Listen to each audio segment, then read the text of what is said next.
Okay, first we're going to hear back on the results of Session 1, Addressing Plastics at its Source, facilitated by John Gertsakis. Thank you, Tanya. We had the two sessions, obviously. Lots of questions, lots of discussion, lots of animated interaction between all the presenters and our attendees, which was really good. A lot of the discussion really focused on plastics in packaging. So many of these comments and priorities that emerge relate mostly to plastics in packaging. There wasn't as much discussion in our groups around the plastic waste problem outside of that in manufactured durables and elsewhere, but a lot of very positive discussion around packaging. One of the key outcomes, I suppose, was acknowledging design as a critically important tool to be applied across the waste hierarchy, from design for waste avoidance all the way down, and looking at the relevance of how designers, etc., what potential they have in terms of dealing with the issues at hand. The other issue that emerged strongly across both sessions, morning and afternoon, was the importance of consumer education and communications, and the need to bring consumers along, with the journey. If we're putting out new products, using new materials with new features, we need to explain those better, we need to communicate those features better so that it reduces confusion in the public. So that was seen as quite important. Another key observation that emerged quite strongly across both sessions was that demand for recyclate by brands, by manufacturers, was quite high, but supply was problematic.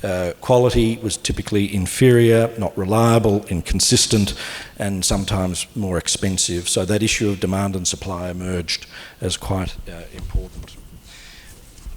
Not so much a specific outcome, but a really relevant question from one of our presenters, and that was, given the scale of the problem and the issue, are we ready for some positive disruption? Are we ready for some system redesign in accordance with what we often talk about in relation to the circular economy? So are we ready for some next level change? Was posed as a question, not necessarily answered, but posed as a question, but very, very important.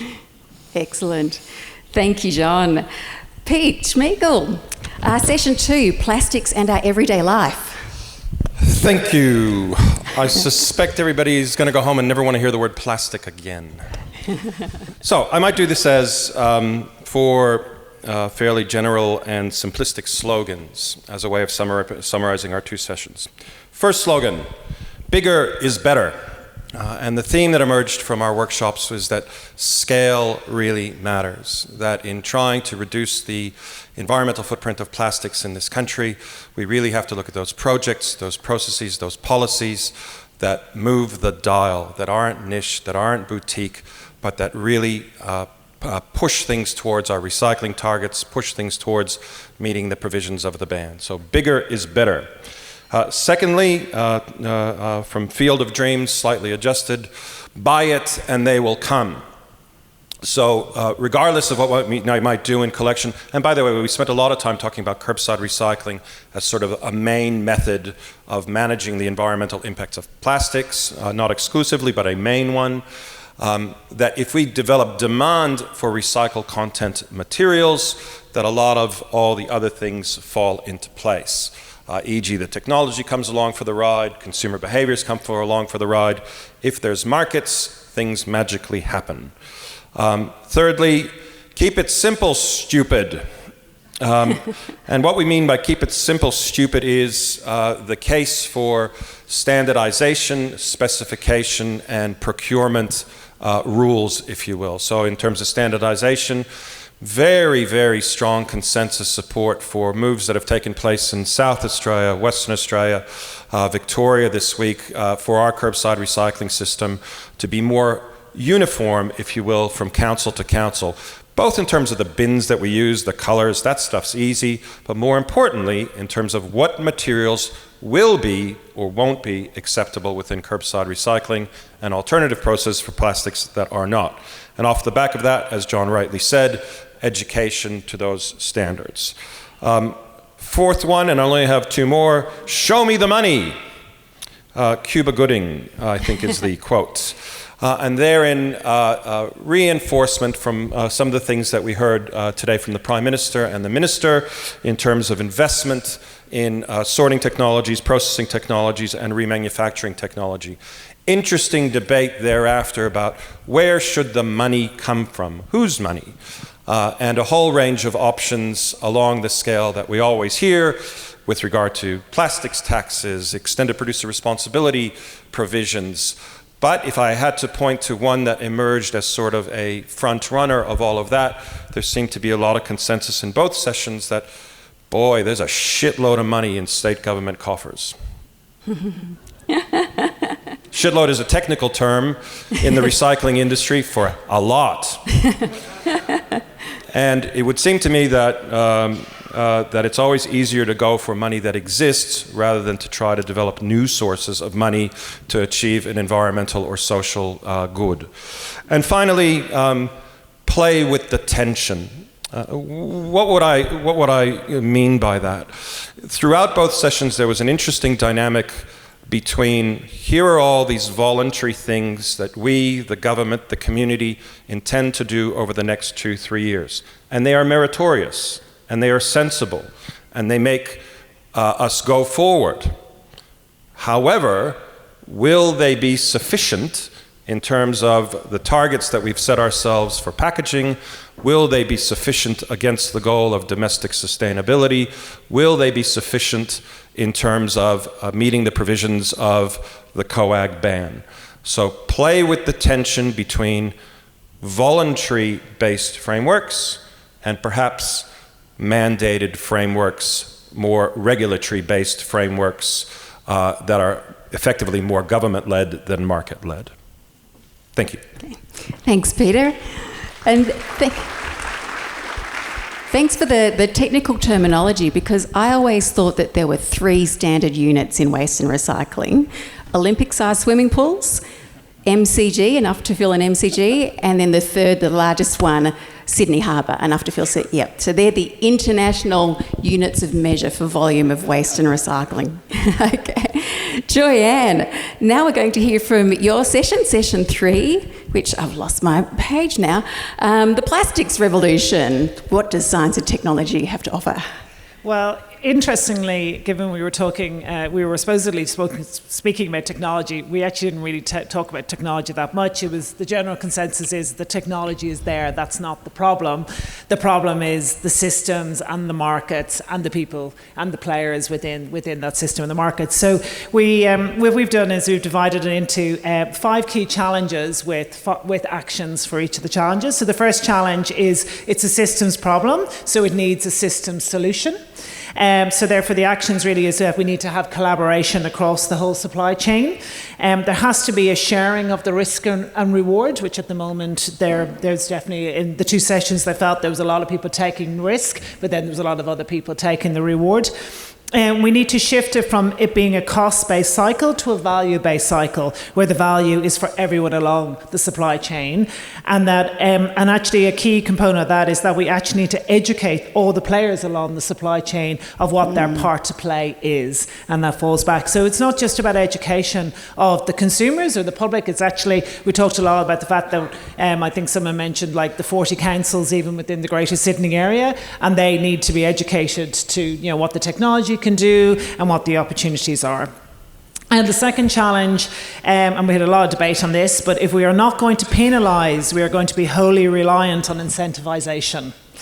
So therefore, we need public and private procurement to have real targets, not just aspirational qualitative targets. We potentially need tax deductibility for recycled content or recycled products over virgin products. We need to have an appetite for a longer time frame to transition to the new paradigm. So this is in comparison, for instance, to the UK, where we know there's the onset of the virgin plastic tax, and this has provided a significant catalyst for significant investment in recycling capacity and supported by long-term contracts. So what's happened is that it's not just that they're building plants, but actually what's happening is that people are actually willing to commit to long-term contracts to get the actual capacity and the market share of those plants. And a common theme was to make it easier to do business in Australia, and particularly help companies overcome the commercialisation valley of death. So there was conversation around how Australia is fantastic at supporting innovation, research and development, and is actually pretty good about supporting major projects, but there is the valley of death in between, and it can be really, really difficult to actually get support. So for instance, Lysala are going offshore to basically have the first commercialised project, even though they have got a lot of support in their R&D phase. Third challenge is Australia is actually currently demand light. And what we actually need is we need harmonised collection systems to produce the supply. We need local government procurement maturity, and this is actually where local government, someone described them as having kindergarten procurement and having short-term contracts, etc. So we need them to develop some maturity. We need to explain and educate to our consumers the real cost and value of recycling, so that they need to understand the value that it brings, but what that cost is. And product stewardship, we believe, comes in here. Fourth challenge is a lack of and non-compliance of specification and standards for recycled content in products. So during the second session, we had a fantastic suggestion where we actually need a call it out campaign for companies who are doing the wrong thing. Name and shame, essentially. So we know, for instance, in certain products which claim to have recycled content are coming in, are being imported into this country, they don't. So let's call it out. I think Ben Sawley gave a good example of, I think it was in the, when the timber manufactured a timber product, it was suggesting it was something, it wasn't. They ran an industry campaign to say, look, let's name and shame these people, and it made a huge difference. We need enforcement of specifications and standards of imported materials. So there's people saying the material is coming in here, but they say they're meeting the standards, they're not, no one's enforcing them, so they can just continue to get away with it. And then importantly, we need life cycle assessment or alternative assessment models for recycled content products. So basically looking for recycled content products to meet the exact same specification and standard and assessment standards of virgin products is actually a real barrier to entry. It's not saying we expect them to perform any less, it's just having them assessed exactly the same way is not fair. And last but not least is that our current recycling system is designed for the management of rigids, not flexibles. And we are seeing an increase in use. We are seeing an increase in use of flexibles. So we're going to this use is going to increase, and we need to come up with a harmonised way of collecting these flexibles, because at the moment it's very haphazard and very confusing. We need the use of polyolefins, which is essentially polypropylene and polyethylene, so that matches the Ellen MacArthur Foundation New Plastics Economy, where it calls for those two products really to be used in flexibles. We need the design of our MRFs to change so they can handle both rigids and flexibles. And finally, we need supply to meet demand. Which is where householders come in. Yeah. Everyone comes in. Thank you. Session 4, Plastics in the Economy, Professor Damien Giurco. Thank you very much. We had 2 great sessions and began the day by asking those in the room to think and act like elders who are taking decisions in really full cognizance of what it's going to mean for the next generation. And at the same time to act like pioneers today, to think how can we creatively use the resources we have to get on with addressing the problem. And the 4 themes that were distilled across the 2 sessions were vision. Let's start with a vision. That was the first, and it was to say, rather than think about the waste hierarchy, can we mainstream the resource hierarchy as a concept? To say secondary resources are going to be part of that. We need to have responsibility. Extended producer responsibility was mentioned.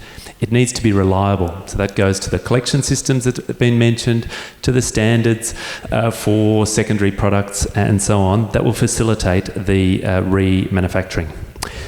The second point was to look at the important role of legislation. The 30% recycled content for plastics was something that got quite a bit of airtime. and would be an extension beyond our start now. If we were to think towards that, then yes, be mindful of the way in which we can manage supply to ensure that that can be addressed, and also the question of imports and how that feeds in.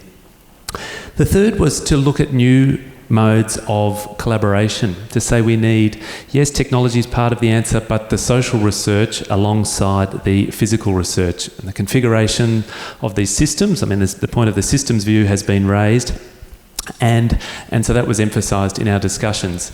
Now, one point that came out was we have industry growth centres that are focused on energy, resources, innovation, but do we have any that are picking up secondary resources as a focal point for innovation? So a growth centre focused on value from secondary resources was something discussed.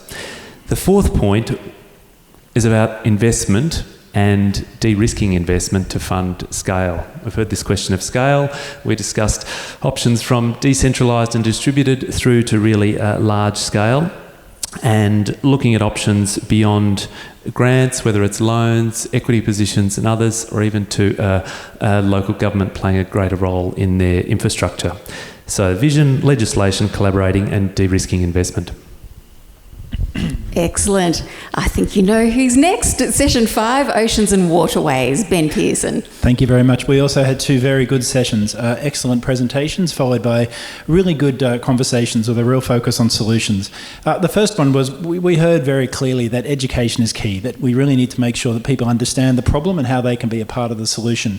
And participants were really keen on the idea of a national education campaign modelled on something like the Slip, Slop, Slap campaign, which helped people really understand the importance of sun protection and avoiding skin cancer, those kind of things. A participant pointed out it's been a generation since we had those Keep Australia Beautiful campaigns, and we probably need to go back to that and make sure that we're educating the public about how they can be a part of the solution. Secondly, we were lucky enough to have Kosi Latu doing a presentation for us on the actions of Pacific governments, and he was very clear that one thing they've done is they've banned single-use plastics that are the most problematic, and we think that that's probably a good approach here as well. Ban or phase out those plastics. The Queensland government was represented in the second of our sessions, and they pointed out that they've developed a risk matrix which helps actually identify which one should go first, and we think that'd be a really good thing to do on a national level. Thirdly, look, local government's a big part of the solution as well, and we'd like to see them provided with more support. We know that one of the ways in which a lot of plastic pollution enters the marine environment is through stormwater drains, these large gross pollutant traps, which really do sound gross, that we have on stormwater drains. In some cases, they're not being maintained properly, they're not being cleaned out frequently enough, and we think that helping councils do a better job in that regard, given that they are doing a good one already, is a big thing we could do. We talked a lot about the container deposit scheme. We were told by CSIRO and other experts in the room that that is one of those policies which just works. It really does just work. What's great about it also is it's based on a financial incentive to consumers. It helps change behaviour. You return the bottle, you get some money back. We'd like to see it expanded even further. Apparently it doesn't cover wine bottles. That's terrible.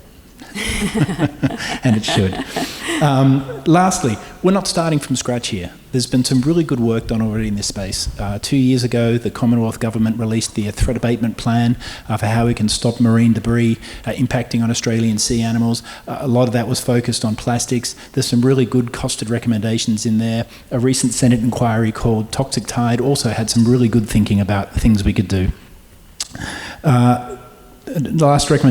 Another recommendation, picking up on previous points, standardising national recycling practices.